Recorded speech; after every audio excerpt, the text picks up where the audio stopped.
Hour 2 Overdrive continues, brought to you by FanDuel, bringing you everything from the opening line to the final score, live from Royal Montreal Golf Club in beautiful Montreal, Quebec. President's Cup, man. We just had Brad Faxon join us. Awesome to see Fax, and the players are all here. They've been here for the American side, the international side. Mike Weir, Jim Furyk, the two captains. You can watch it, of course, on TSN throughout the week. And full coverage, we can't wait for it. It's going to be electric. And Mike Johnson will join us here in a moment. Johnny's calling a game tonight. Yeah. Right? Leafs Sens in Ottawa tonight.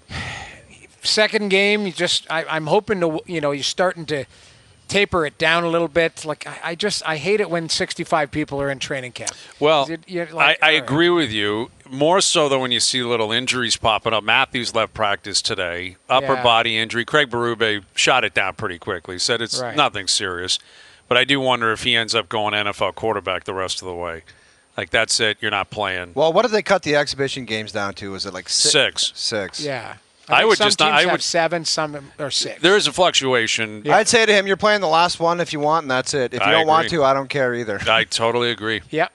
Just skate when you can skate, come out and practice when you can practice. The thing with that is, and I think you've seen it in the NFL, where it's like quarterbacks don't play. We don't want you getting hit. We don't want you taking reps. And you see them start, and it's sluggish, sloppy. man. Yeah, sloppy. Exactly. So you got to find a balance where it's like you need to get in a couple games. We obviously don't want you getting hurt. We don't want you getting hit. We don't want you throwing hits, but we want you to be good at the start of the season. So it's up to everybody and all these smarty pants who run sports science.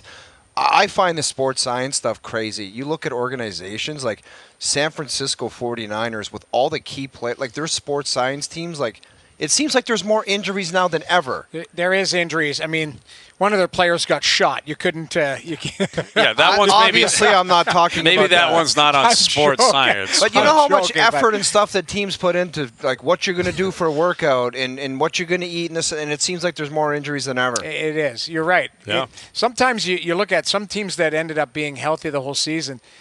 They're kind of like old school.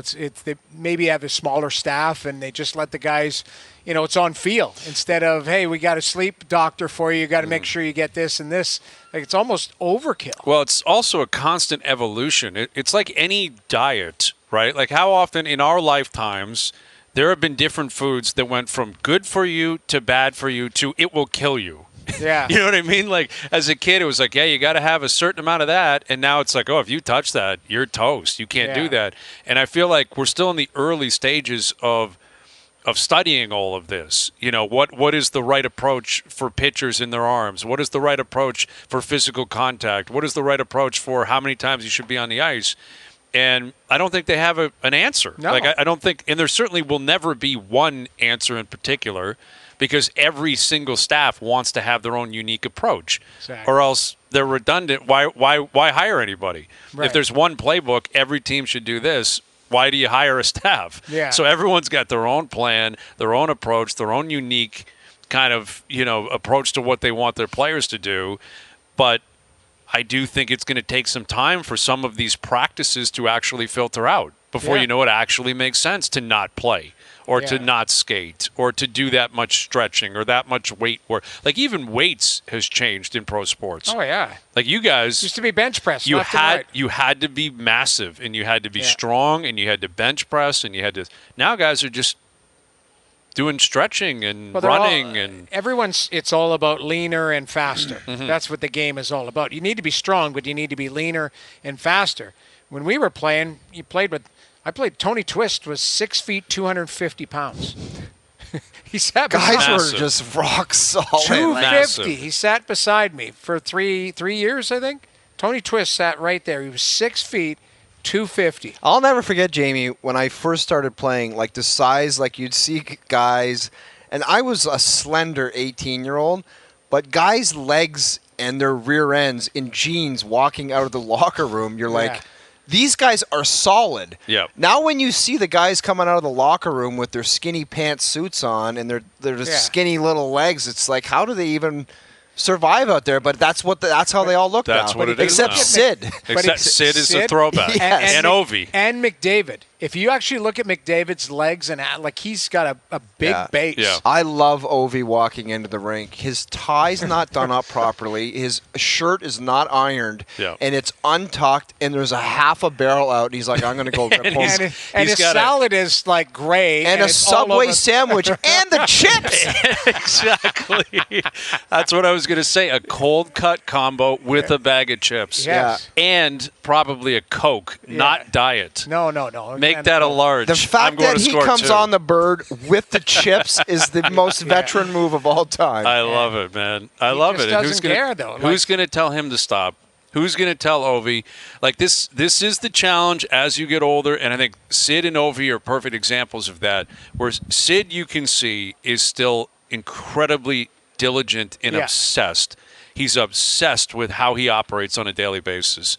And I get the impression Ovi takes a 2-month vacation where he is not doing anything. You don't see him. Exactly. I think he is leaving Washington and flying to Spain or whatever, and he's like, I'm going to have a great time for a few weeks. He leaves his gear there. And I appreciate that greatly. That was a great routine. It was a professional routine. 2 months, just 1 month in Cancun and then 1 month in Muskoka to do whatever you want, and then it's get to work. We better get to work here. It's almost August.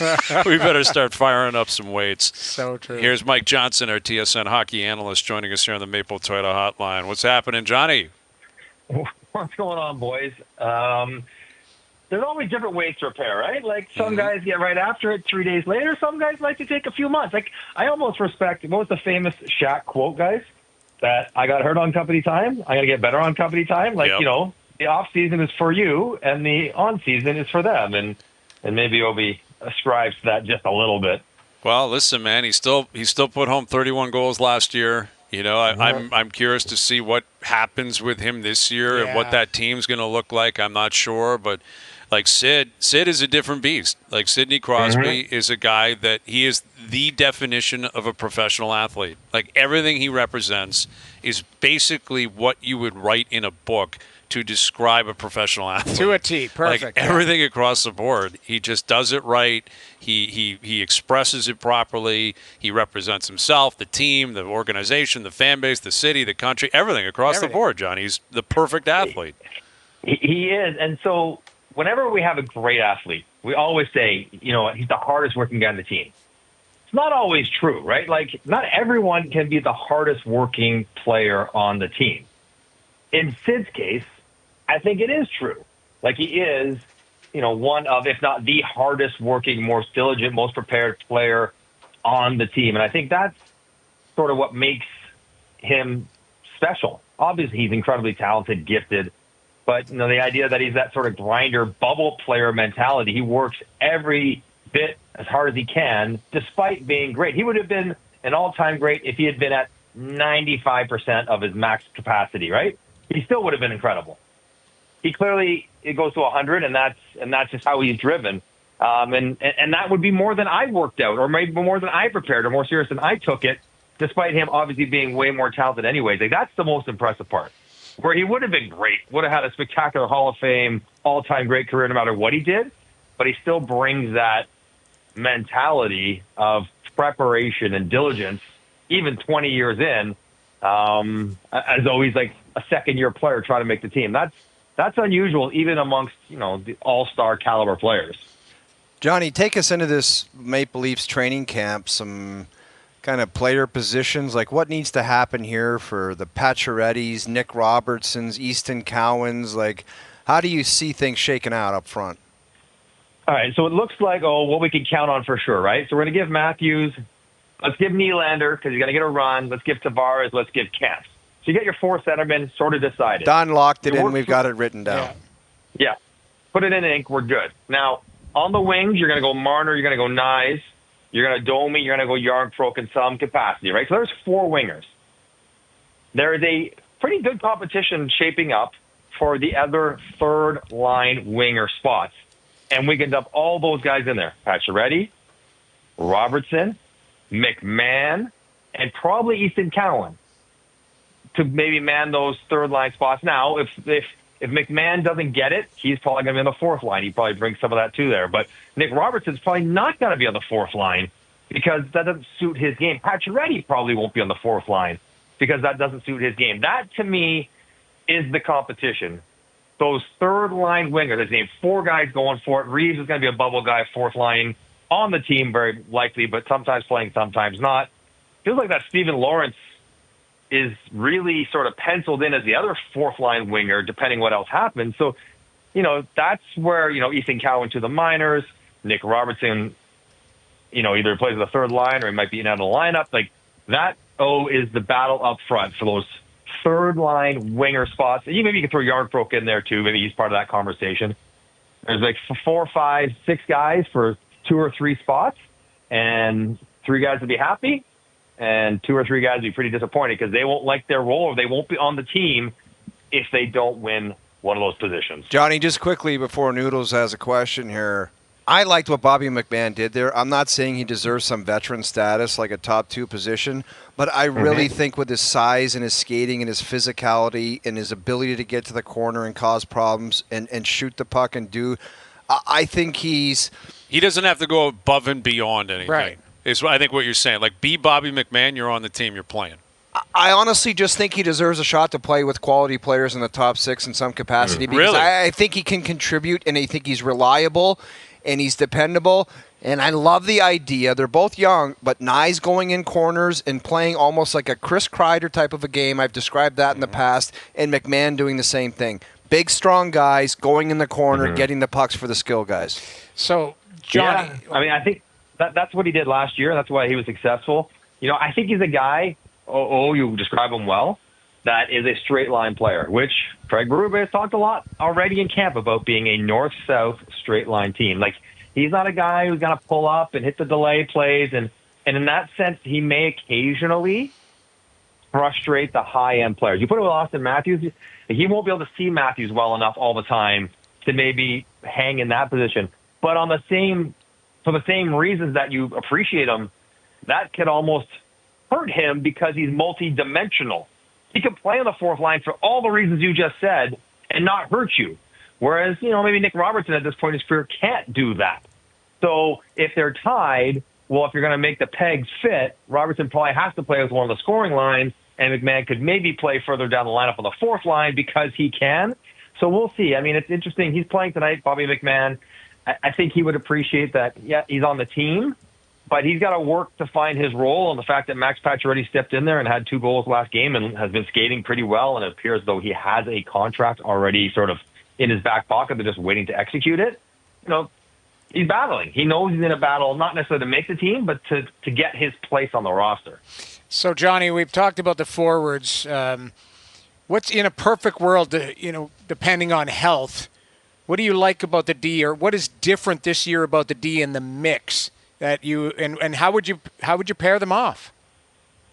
Well, I mean, I think it's very clearly that you want Chris Tanev, righty, to play with Morgan Rielly, lefty. Like, that is going to be your do-it-all sort of Rielly's great offense going along with Tanev's great defense.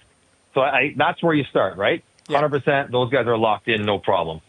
Then you got Jake McCabe, and this is where it gets interesting because McCabe's a lefty, but he can play on the right side. Is Hakanpää healthy, James? From what we're talking about, He's not on the ice. Yeah, he's not skating, but let's say it's day one of the playoffs and everyone's here and everyone's healthy, available. Yes. So if it's day one of the playoffs, it's probably like McCabe maybe lines up. Who knows, with Liljegren they had some good success, or maybe with Oliver Ekman-Larsson. Hakanpää would be the third pair guy, and then you either have Liljegren or Benoit as the third pair. You know what I mean? Like, I think you have your top 3, which is Rielly and Tanev together. You got McCabe as your third guy, and then you have 4 guys for those bottom 3 spots, depending on how they're playing and who you're going up against and what the roles and responsibilities are.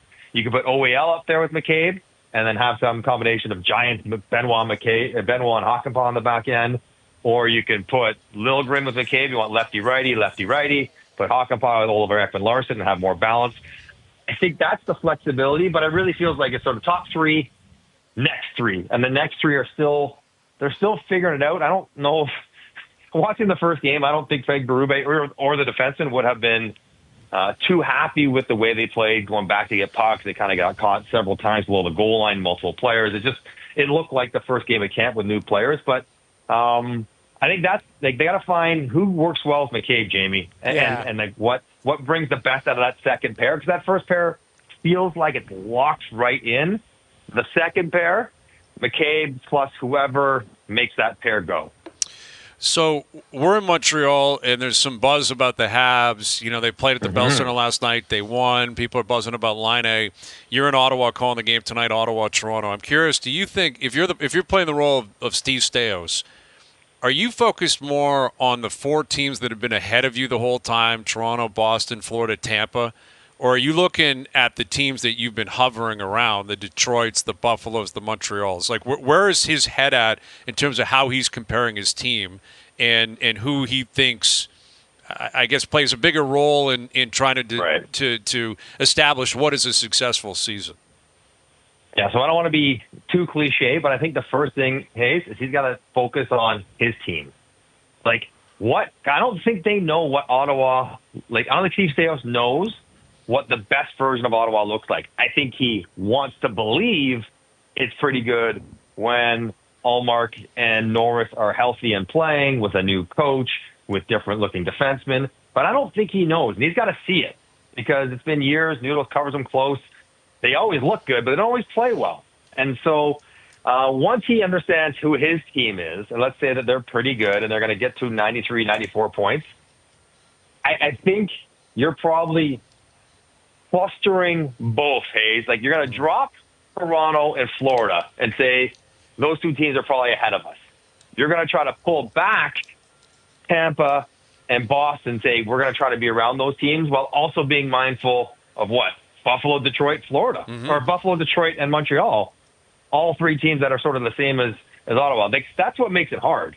Not only teams like Ottawa trying to take a 20-point jump into the playoffs, but they got a couple other teams in Montreal, in Buffalo, in Detroit that are trying to do the same thing and about as equally well positioned to try to do it. It's going to be really hard to get the fourth spot in the Atlantic because all those teams should be relatively close to each other in the standings. Yeah, and I guess that's what I'm insinuating, like putting the cart before the horse. Like, if you're in Ottawa, are you looking at the pace car in Florida, the Leafs, or is that a waste of your time and you should be more concerned? What if Montreal passes you this year?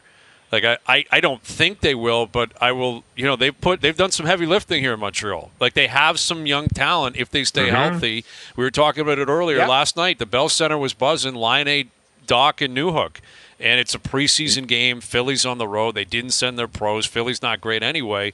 But still, if you get that going with a Suzuki, Caulfield, Slavkovsky first line, maybe you have a top six in Montreal. If this Hudson kid shows up and is electric on defense, like, maybe the Habs get some life going here. They're in the same boat, and they both want to do the same thing, and they both have to do the same thing to get there. You've talked about it every year in the past. They want to play meaningful games in the spring. They need to play meaningful games in October because they get caved in October, and they have no chance to play in the spring. That's right. It seems like quality teams go on heaters, and it's a sprint to January 1, and then they can absorb some mishaps and slumps, and they get through, and they're going to the playoffs. End of story. Their first 15 to 20 games for the Ottawa, it's so critical because you can't be 6 points behind the pack 10 games in. You just have, if you can be 500 or more and be in the mix and feel like you belong, I think that's critical. But how many times, Johnny, and you do the games too, how many times has it been November 20th and Ottawa has had some sort of a stretch where they've, you know, they're 6-12 or something. You're like, what the hell is going on? Out. And then they find, you find somewhere in the middle, you find, a little bit of life, and it comes to life. But, I was with that team. I felt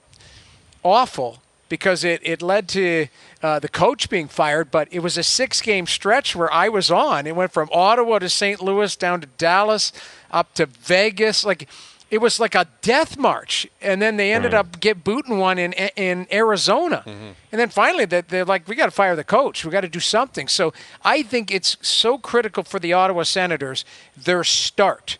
Like, if they can be in the mix and be a serious team early on, uses that word serious, early on, then you might be onto something and allow these guys to get to that next level. And that's the challenge for Travis Green, our old buddy, right? Yeah. Is that they have a lot of talented players here, but they don't play. Of course, they're serious in the sense they're trying. Right. But they don't play a serious style of hockey right away. Well, they And will that's for him, his Johnny, or it's challenge. non-negotiable, and that's what they need Well, there. and I think this is why this year will be telling in Ottawa, because it will go well. And we know so many people, whether it's Steve Stais or Dave Poulin or Greener, like we know these guys. We want them to do well, but if it doesn't, there are going to be some significant changes on the roster. Like important players will not be back because now there are no more excuses for the players that this team has been built around, whether it's Shabbat, Stützle, Tkachuk, Batherson, all those players, Sanderson, they've committed to them. They got a goalie. They got a new coach. They got a new owner. They got the building's quite a bit nicer. I was touring around it this morning here in Ottawa. They've done some upgrades. They got a new building coming. There's no more excuses. Now the guys have got paid. They're no longer kids. Like, I don't care if you're 22, 23. If you've been in the league 3 or 4 years, you're not a kid. No. You're in the middle of your career. And they all have to sort of learn how to play a game that will win consistently. Yeah. Not a game that will give them points and individual success, but a game that will give them team success. And they haven't done that yet over the last few years. That's why they get off these bad starts. That's why they're chasing the standings all the time. Mm-hmm. And if they get off to a bad start this year, then all bets are off of what might happen. But if they do, and they have the talent that they might, then they'll be in the mix. And I do think they'll be tracking the teams behind them, Hayes, back to the original question, but also with an eye on, like, maybe we've got to catch one of those teams ahead of us as well. So TSN's top 50 list, each day there's a new installment of 10 players coming out, and today it's 31 through 40. And what I found intriguing about this is that Connor Bedard was at 34, Zach Hyman at 35. Who do you think, Johnny, will have a better season? I think Connor Bedard's a better player. I think Connor Bedard has a better season this year. I think he's playing with Bertuzzi and Teravainen. Like, they're not necessarily all-star, but they're much better than the players he played with last year when he was a game player. Like, would it surprise anybody at all if Bedard scored 40 and had 90 points this year? No. I don't think so. Like, I think that's that would be sort of what you might expect out of him. Would it surprise anyone if Zach Hyman had 50 and 90 points this year? I think it would still. Yeah. I know he's playing with McDavid. I still think it'd be a big surprise if he got there. So I don't know, man. He scored a lot of damn goals last year. Hyman? Yeah. Hit 50 again. The thing is he can get 50 because that power play's not getting worse. If anything, another, like Bouchard, more experience, more, caginess. Like, I think it's an automatic that Zach Hyman gets 50 goals on.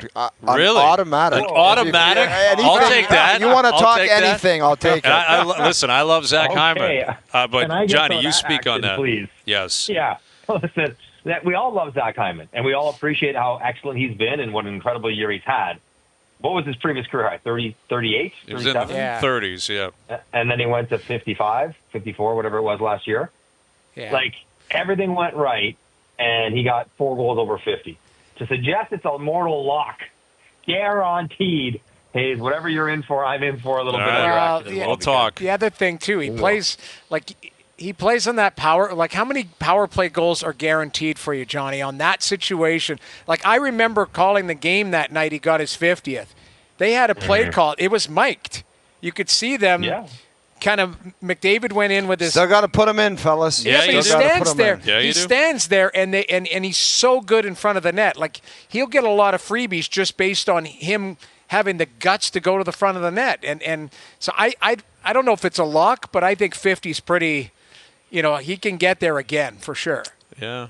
I mean, it's going to have to break his way. Everything, just like Bedard, to get to 40, everything's got to break his you way, gotta too. have a He's season. Yeah. 19 years old on still not a very good team in Chicago. So, all right, we'll see. You see Evander Kane slipped onto the IL or IR there until basically Now, game 1 of the Hayes, playoffs. again, What do you make of that? I don't want to suggest for a second that obviously he's Well, exceptionally he hurt. is. He This had guy surgery, is. but yes. But the idea that he had to wait to figure out whether he would be whether he would heal without surgery, that one has me scratching my head. Now we got to remember it was like literally July and August, like 10 weeks ago that they finished, so it wasn't even that long ago. Why didn't he do it at the end of the season? If he had the surgery on July 10th, that makes him healthy, let's say, on January 1st.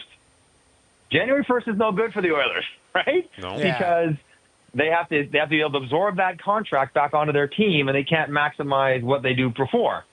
If he has the surgery on September 15th and he's out for 5 or 6 months, well, maybe he comes back now April 15th, and he gets Kucherov, he gets caned, whatever term you want to use. Not to suggest he wasn't hurt. Of course he's hurt.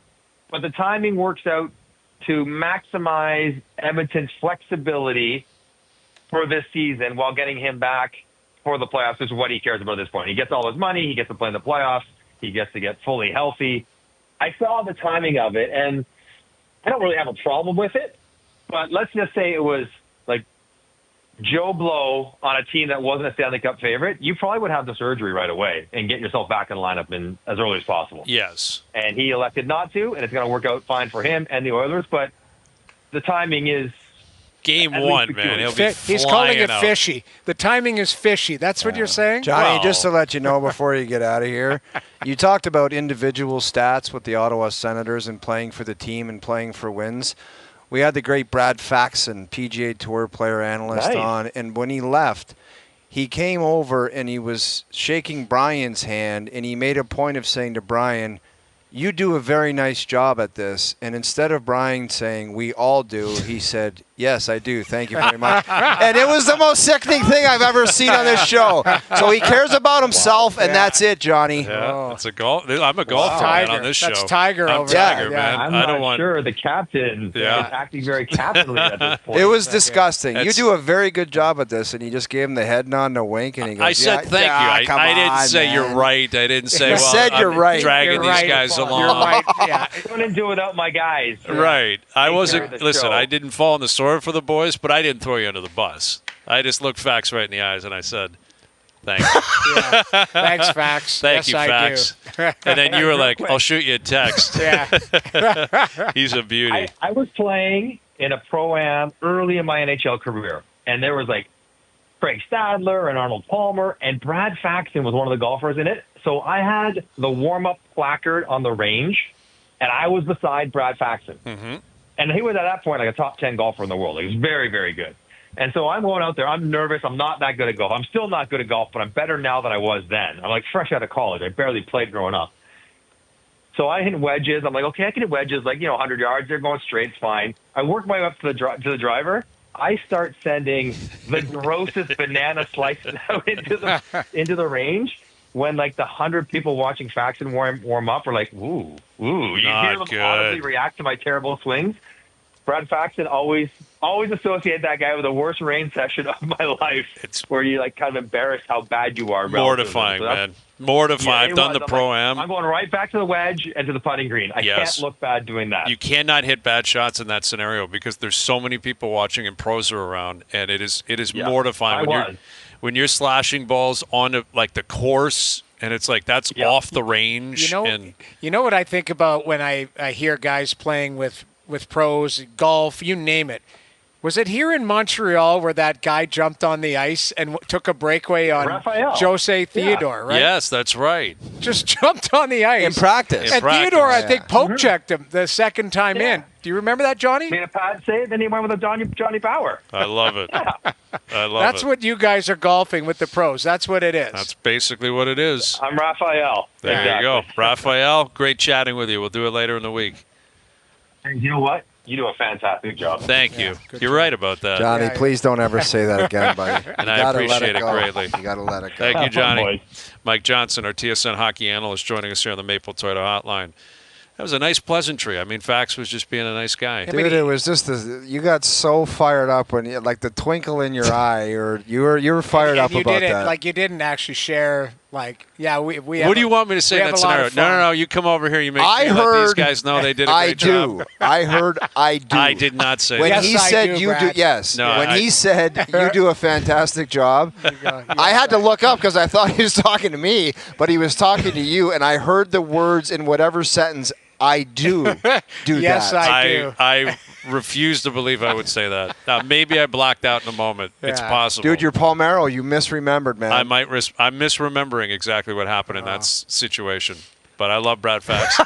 Yeah, you do. I love Faxon. He loves me. and He's that's all coming that on at matters. 6:45. He Facts. should. He's coming back. He better. Overdrive continues live from Royal Montreal. The President's Cup has arrived, and we can't wait for it.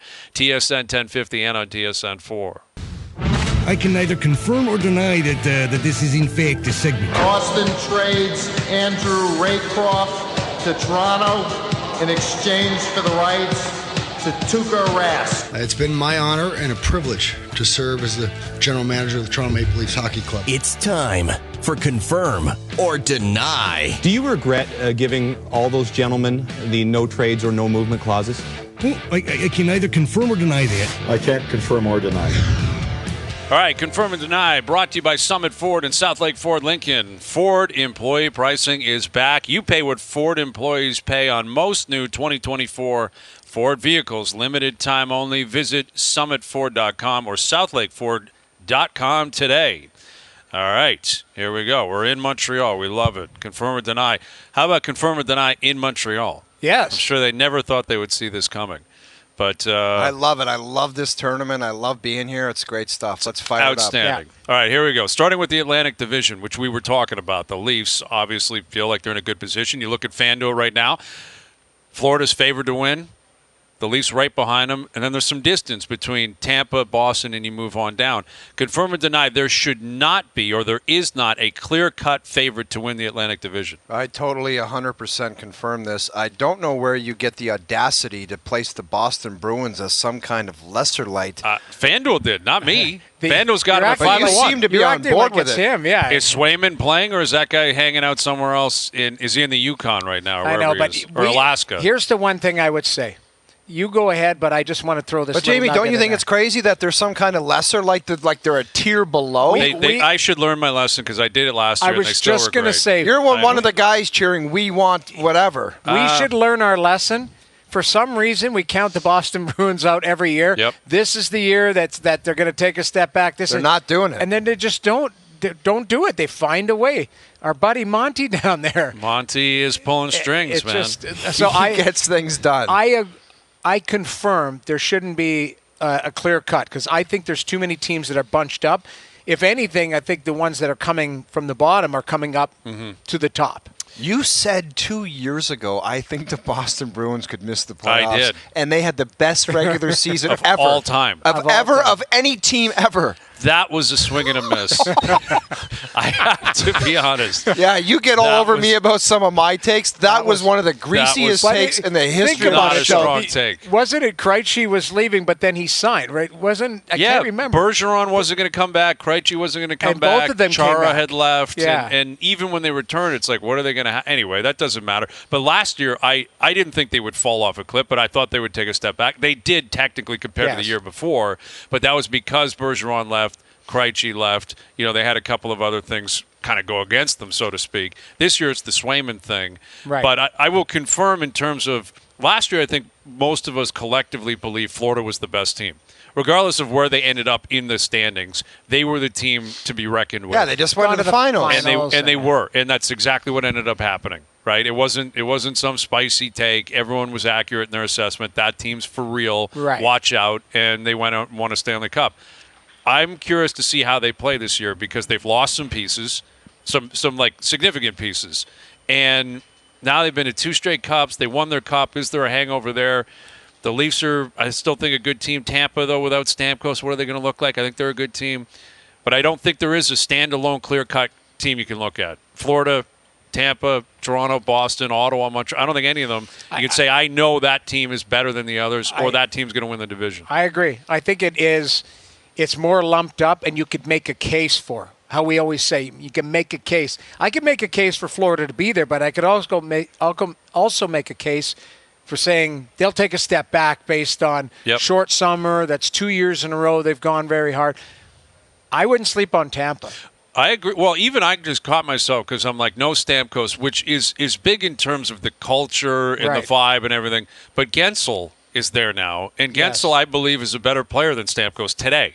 Like, I think in terms of having an impact on a game tonight, a healthy Gensel, I think, 40 has, goals last year. Did you put him in your top 50? I had Gensel in my top 50. I Did you sure have did. Stamkos? I did not. Interesting. I This had top him in 50 there. of yours, boy. This needs to be revealed. I'll explain why. No, and I already know how we talked about it yesterday. Yours is the law, and everyone else is garbage. Listen. I think that power play. He sat there and waited for Kucherov a bunch. He's really good still. Which is going to be fascinating how That's they what I'm organize saying. that in Tampa, because Gensel is a left-handed shot, and Stamkos Kucherov played catch between the seams a lot, and there was a lot of one-timer plays. Where is Gensel going to go on that power play situation? Could he go in the bumper there and move Point over to the one-timer? That might be the play, but Point is usually in the bumper He is. and dominates that dominates. position. You're right. But what about in Nashville? Who's feeding Stamkos? Not Kucherov. Forsberg. Okay. Good Yeah. player, Well, not Nikita Kucherov. Did you see Stamkos' Also, goal? Forsberg doesn't Was it- mind shooting it. Well, did you see Stamkos' goal yesterday? Yes, one-timer waiting. I think that was Evangelista, wasn't it? He's a nice kid. Like, Good player. He's He's a your really guy. Good Good player. player. My guy. Not Kucherov. You're right. Kucherov is arguably is disgusting. yeah. It's disgusting. No, he's is. the best power play player in the world. Yes. I don't Yeah, he is. McDavid, any of them. Like, he's disgusting. No, he is. I agree. But I think this Tampa team too. Keep in mind, like, that's been, relatively, we'll call it 2 summers where they've had long workouts, long, recoup. Yep. For 3 years in a row, they had what Florida went through: finals and then win, and no off season. Now they've had some off season and, kind of a reset. Isn't the guy in net the biggest determining Probably. factor? Is if Yes. Vasilevsky turns the clock back to 3 or 4 years ago, look out. He's 29. Like, it's not like No, I that's know. the scary part. He's played a lot of hockey, though. He at could have 29. 7 to 8 great more seasons. He could. Yeah. And they got McDonough back, which obviously they felt was significant, like bringing him back into the fold. All right, confirm or deny. Patrick Laine, who has 2 years left on his deal, will re-sign with the Habs when those 2 years are up. You know what? I'm going to be totally positive about this because I want it to work for Montreal. You see the excitement. You talked about it on the ice when he got on the ice. I want it to work for him because let's be honest, if it doesn't work here, the landing spot is God knows where. It probably starts, the league probably starts with a K. Yeah, it could be. Yeah, you know It what I could mean? be. Like Yeah. if this doesn't work, it gets to a point where it's like you're not playing in this league anymore. That's just what happens. Yeah. So I want it to work, and I want it to work long term, and I want him to be. I don't know. You guys know what I think about when you just leave stuff on the table. It would be awful for him to go back to Finland and sit at his cottage and say, "I could have been one of the best goal scorers in the game," because he can be. That's how good this guy is. Yeah. Yeah. You don't. I don't that. want him to have that. So I want it to work for him, and I want him to be here long term. I'm going to confirm it. It's almost the law of average. We talk in Toronto all the well, can't do it how many years in a row. It's almost the law of averages. Like this guy, if he has a season where he stays healthy and he feels healthy, like he might be able to put it together. Now, are you playing with guys who can place you in a situation to have success? Because he's a one-timer guy. So do they work the power? Like Cole Caulfield is a one-timer guy as well. So I think he still needs to settle in. I don't know what his goal scorer numbers would be. But from what I see, early on, he looks like he's skating. He looks like he looks more healthy. He's engaged. Engaged, that's the word. Listen, he is a fun guy to watch play hockey. Yeah. When he is in the mood and he's kind of stalking the puck in the offensive zone and the net, like he's got Lemieux vibes. It's he's December not Mario Lemieux. 15th that he has to look engaged. But that's because the you question. can bluff it for a while, and Yes. it's got to be long term. Here's another. This is why I'm going to deny it. Is he's got to prove it for 2 years. But what if it goes awry with the Habs where they don't take the step this year or next and they go, we got to trade you at the deadline? Like even if he's playing well, they might say, we got to move off you. Assets. You're looking for assets. That could possibly be something that until the Habs. Everybody can do they their gotta prove own, it. help themselves out and kind of control their own destiny, where you can say, I'm going to play so well that I'm a part of the solution here, and I'm not going to be that guy they're going to move off of. He's a microcosm of the whole team. Like if they all take steps together, then this could be an incredible relationship. Because like Habs fans they're amazing hockey fans. They've been really struggling for a long time. Like even the COVID year, you didn't get to experience. There were no fans. You're in a bubble. It was a weird life. Everyone was living. We weren't. It was an abnormal life. Well, we were not living a real life. A long time is a bit of a stretch. when they went to the finals, they didn't act like that. There was COVID. Like, well, on the streets of here, Montreal and stuff, they were partying. Insane. Yes. Which was, I mean, good on them, but it was But they were, prior to that, it was kind of some ups and downs, Yeah. and then since then, they've been tanking and in this rebuild for a while. They're itching for something they need here. something, yeah. And Line might represent that. Confirm or deny the Buffalo Bills will run away with the AFC East. I'm going to confirm that. I don't know. It's early, and it was a spanking last night for Owen Wilson and the Buffalo Bills, but they just got a fresh vibe about them. Sometimes I can pretty much tell sometimes locker room talk and like hidden messages. And when Josh Allen says it's great to be on a team where nobody cares about who gets the touchdowns and nobody cares about who gets the praise, who do you think they he's talking hated that about? Stephon Diggs. Yes. They hated that guy, and they had enough of him, and he was a problem. And it seems like they're pretty happy that he's gone. Yeah. So I'm going to confirm it and just say they got a different vibe, a different group, and they're going to do it. I would confirm it, but the guy in New York might. That's the question. The Jets. That's I'm saying. Like I think the Jets. I mean, Rodgers, he's looked pretty solid. Pretty good. They're 2-1. That's what I mean. I don't think it's a runaway. I do believe the Bills win, but I think the Jets give them a run. And Yes. obviously the other two, like Miami and New England Miami's are done.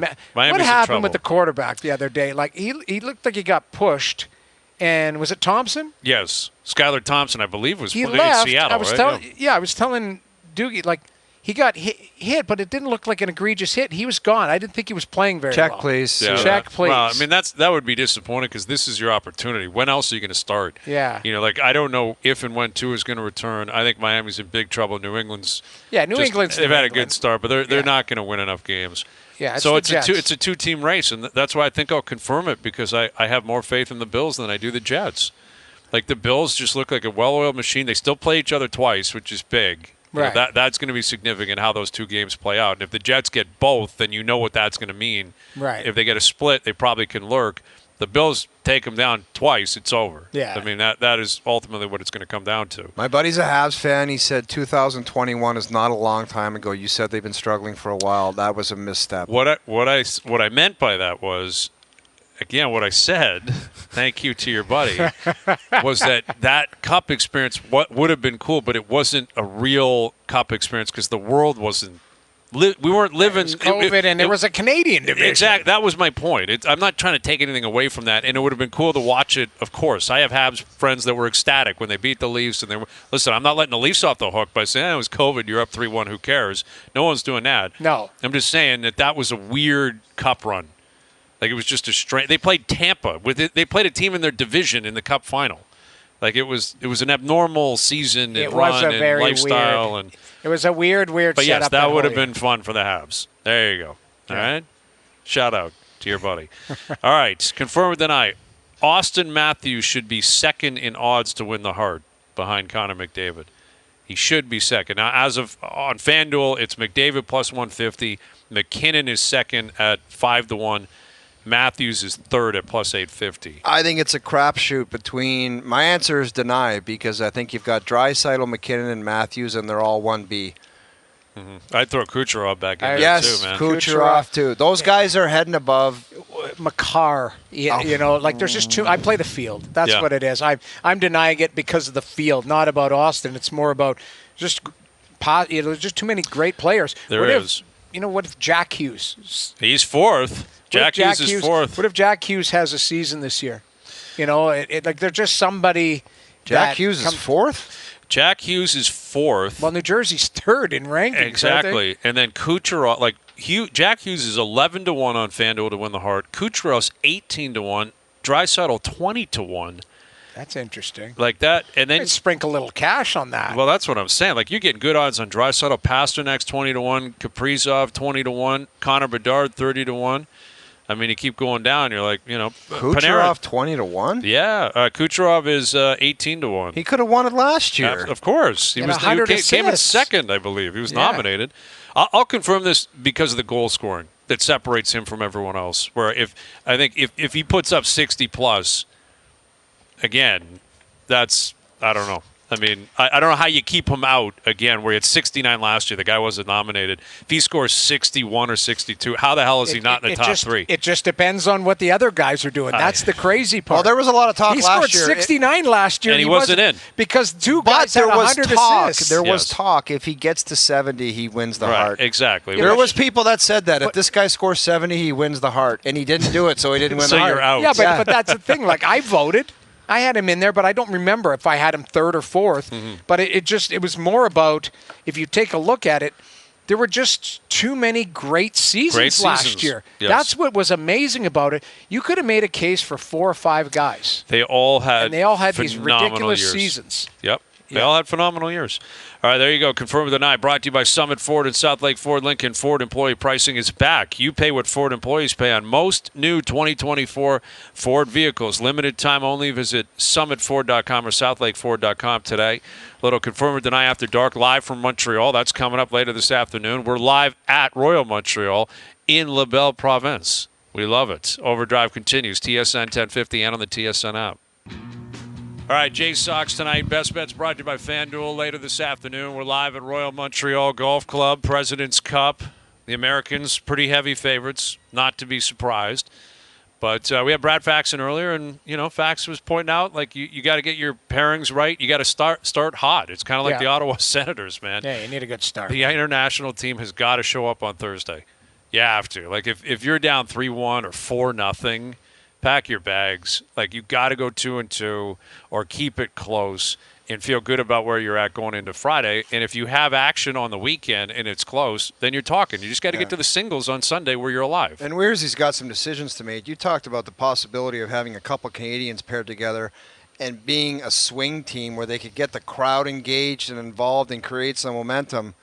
But on the flip side, if you think with your heart instead of your head and it doesn't work out, you look like an idiot. Right. So there's a lot of things that have to go into this as far as pairings to go out there. You would think maybe Matsuyama and Scott as a team that's like, get out there and try to do something. That's what you need. I mean, Adam Scott's been playing great lately, and Matsuyama has as well, but he's always banged up. Like, he's always got an injury Dude, how issue. many times have you seen guys on great form going into an event like this, and then it gets onto the putting green? It's all about rolling the rock, man. Yes. Like, you got to putt. Yeah, especially early. You miss a couple of big putts early, and you're shook. Like, you're walking off the green, and your partner's like, you just missed a six. And it seems to bleed into the team and bleed into the next matches, and all of a sudden nobody's making anything. Well, you get into the locker room, and you see your partner talking to someone else, and you're like, that guy's talking smack about me right now.